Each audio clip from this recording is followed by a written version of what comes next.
नमस्कार। यूपी के कन्नौज से हैरान कर देने वाला मामला सामने आया है, जहां दो लड़कों ने एक 17 साल की नाबालिग लड़की को अगवा करके दिल्ली ले गए। वहीं पर दोनों ने रेप ही नहीं बल्कि गैंग रेप की वारदात को अंजाम दिया। यह घटना आज से 14 दिन पहले की है।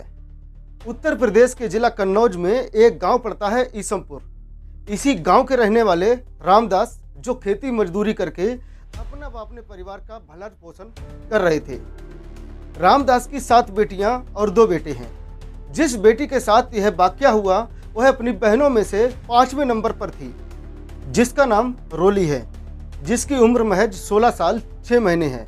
पिछले साल हाई स्कूल पास आउट करके इस साल वह 11वीं की कक्षा में पढ़ाई कर रही थी। सब कुछ ठीक ठाक चल रहा था। हर रोज की भांति अपने पिता और माँ के साथ खेतों में जाया करती थी कि एक रोज तारीख थी 11 जुलाई 2024। शाम लगभग 7 बजे रोली अपनी मां के साथ अपने खेतों की तरफ शौच क्रिया के लिए गई थी, लेकिन उसे क्या पता था कि अगले ही पल क्या होने वाला है। वह मां से कुछ ही दूरी पर थी। मां थोड़ी दूरी पर थी कि अचानक 2 लड़के मोटरसाइकिल पर आए और रोली को मुंह बंद करके उसको गाड़ी में बिठाया और लेकर चले गए। रोली की मां ने रोली को बहुत तलाशने की कोशिश की, लेकिन वह नहीं मिल सकी। अगले दिन यानी 12 जुलाई 2024 को रोली के माँ बाप ने नज़दीकी थाना सौरिक में अज्ञातों के खिलाफ मामला दर्ज कराया। मामला दर्ज कराने के 2 दिन बाद 14 जुलाई को हजरतपुर के रहने वाले दोनों लड़के गांव के पास किसी स्कूल में लड़की को छोड़कर चले गए। वहां से माँ बाप को सूचना मिली तो माँ बाप भी वहां पर पहुंचे और इधर मौके पर पुलिस भी पहुंच गई थी। पुलिस ने लड़की को कस्टडी में लिया और मेडिकल के लिए कन्नौज भेज दिया। इस बीच लड़की के परिजनों को डराते धमकाते हुए समझौते का प्रयास किया गया। आपको बता दें, 11 जुलाई को दोनों दोस्तों ने साथ मिलकर पहले लड़की को अगवा किया, फिर उसे दिल्ली ले गए और वहीं पर गैंग रेप की घटना को अंजाम दिया। इस वारदात के बाद जब नाबालिग की तबीयत बिगड़ने लगी तो उसे एक स्कूल के बाहर छोड़कर आरोपी भाग जाते हैं। जाते जाते धमकी दी कि किसी को कुछ भी बताया तो जान से मार दूंगा। 16 जुलाई को लड़की को पुलिस के द्वारा परिजनों को सौंप दिया जाता है। लड़की अपने घर आ जाती है और पूरी आप बीती अपनी मां को सुनाती है। इसके बाद धीरे धीरे समय कटता रहा। लड़की के परिजन लड़की को लेकर बार बार कन्नौज थाने के चक्कर काटते रहे, उसको बयान को लेकर। मेरी बहन थी, उसे लड़की जबरदस्ती उठा ले गए। मैंने थाने में कंप्लेंट की, फिर मेरे सौरभ सर उन्होंने लड़की को बुलाया और फिर मैंने कंप्लेंट उन लड़कों के नाम दर्ज करवाया थाने। पुलिस ने क्या कार्रवाई की थी? पुलिस ने कुछ भी कार्रवाई नहीं की। फिर 23 जुलाई को अचानक 3 बजे के लगभग रोली ने कमरे में फांसी लगा ली और उसकी मौत हो गई। मौत होते ही पूरे गांव में शोक की लहर दौड़ गई। परिजनों का रो रो के बुरा हाल था। वहीं इस मामले ने कन्नौज को हिला डाला। मौके पर कई थानों की फोर्स और आला अधिकारी पहुंच गए और लड़की के शव को पोस्टमार्टम के लिए कन्नौज भेज दिया। क्या हुआ था? आज लड़की ने मेरी शादी हुई सिस्टर को उसको धमकाया, उसने घर पे बताया। इसके डर के मारे लड़की ने जो फांसी लगाई। अब मामले को गंभीरता से लेते हुए कन्नौज एसपी के द्वारा सबसे पहले जो गाज गिरनी थी वो एक चौकी इंचार्ज पर गिरी। मान सिंह को सस्पेंड कर दिया गया। इस पूरी विवेचनात्मक कार्रवाई में विवेचक की प्रथम दृष्टिया लापरवाही दृष्टिगोचर होती है। इस कारण से इसमें एसआई मान सिंह को तत्काल प्रभाव से निलंबित किया गया है और इनके विरुद्ध अलग से विभागीय कार्रवाई प्रचलित की गई है। उसके बाद इस घटना से संबंधित आरोपियों की तलाश में पुलिस जुट गई। इस घटना से संबंधित एक आरोपी को गिरफ्तार भी कर लिया गया। कि 2 लड़के थे जो इसे दिल्ली ले गए थे, जहाँ पे इसके साथ दुष्कर्म किया था और वापस खड़नी थाना सौरिक क्षेत्र अंतर्गत छोड़ के चले गए थे। आज इनके परिजनों ने तहरीर दिया है कि जो अभियुक्त थे इन पर समझौते का दबाव बना रहे थे, जिसके चलते लड़की ने सुसाइड कर लिया है। उक्त प्रकरण में एक अभियुक्त को हिरासत में लिया जा चुका है। अन्य जो अभियुक्त है उनकी भी शीघ्र गिरफ्तारी सुनिश्चित की जाएगी। एसपी कन्नौज का कहना है कि सभी आरोपियों को जल्द से जल्द गिरफ्तार कर लिया जाएगा।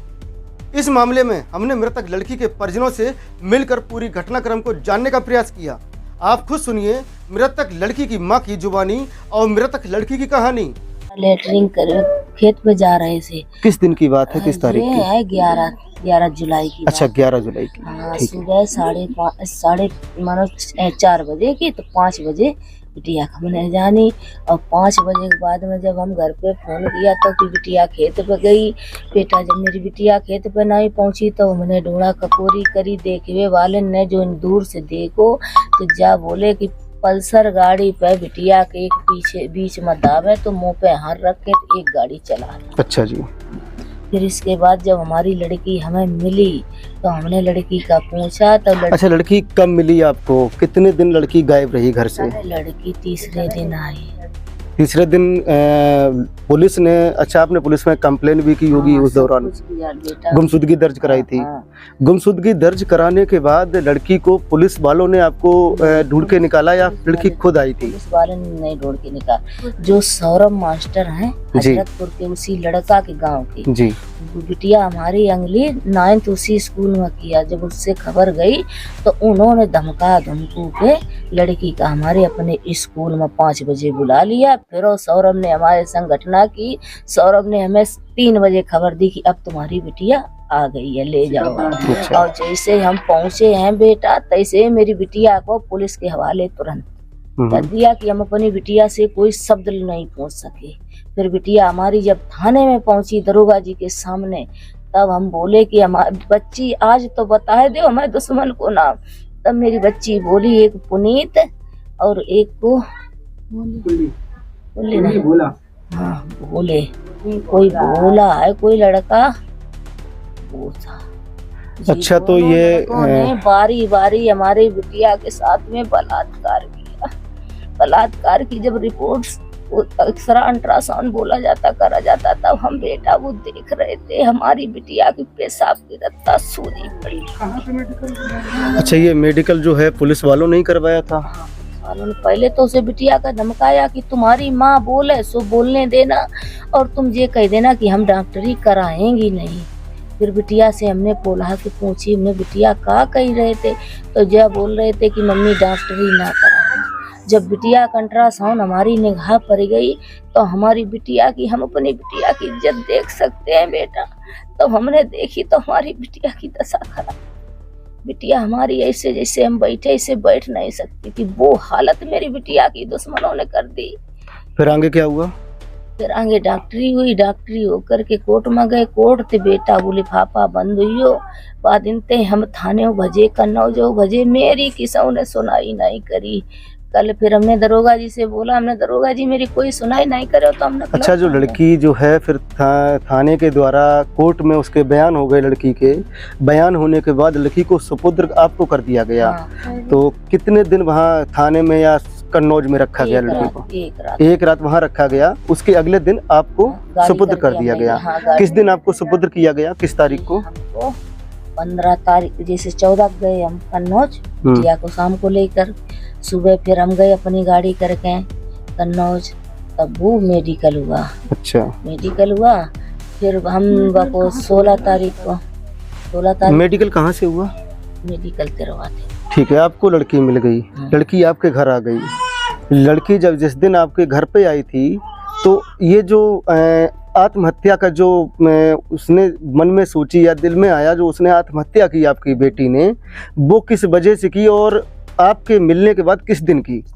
वो बजे बेटा जे कायली बिटिया का कायली खा गई पूत। कल मेरी गाय बीमार हो गई। सुबह 7 बजे हमारे डॉक्टर आओ 1 बजे, तो डॉक्टर के पास हम इंजेक्शन गाय लगवाई गए। मेरी बच्ची जे बैठी, इसे हम घर छोड़ गए।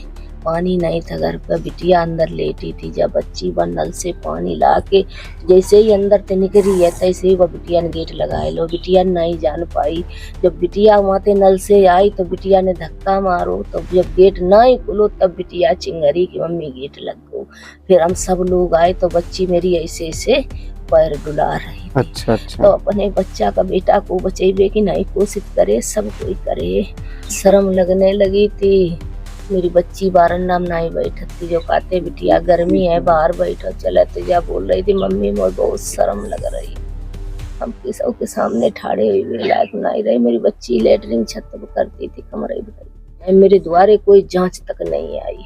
आज दिन तक नहीं आई। जब मेरी बच्ची कल मरी गई तब 4 गाड़ी पुलिस की आई, तब हम बोले हमने अब का लेना है, और नेक तो तसल्ली देते हमें कि जिंदा में दुश्मन थे, अगर हम जीते लें तो बहुत बड़ी बात हो। जब मेरी बच्ची चली गई हम तो काऊ देने के नहीं थे। इस वीडियो को देखकर आप पूरी घटनाक्रम समझ गए होंगे, और इस घटनाक्रम को सुनाने का मकसद किसी का दिल दुखाना नहीं है, किसी को ठेस पहुंचाना नहीं है, बस आपको जागरूक करना है और सतर्क करना है। बस इसलिए आप सतर्क रहिए, सावधान रहिए, और मिलते हैं किसी अन्य वीडियो के साथ। तब तक के लिए इजाज़त दीजिए। नमस्कार।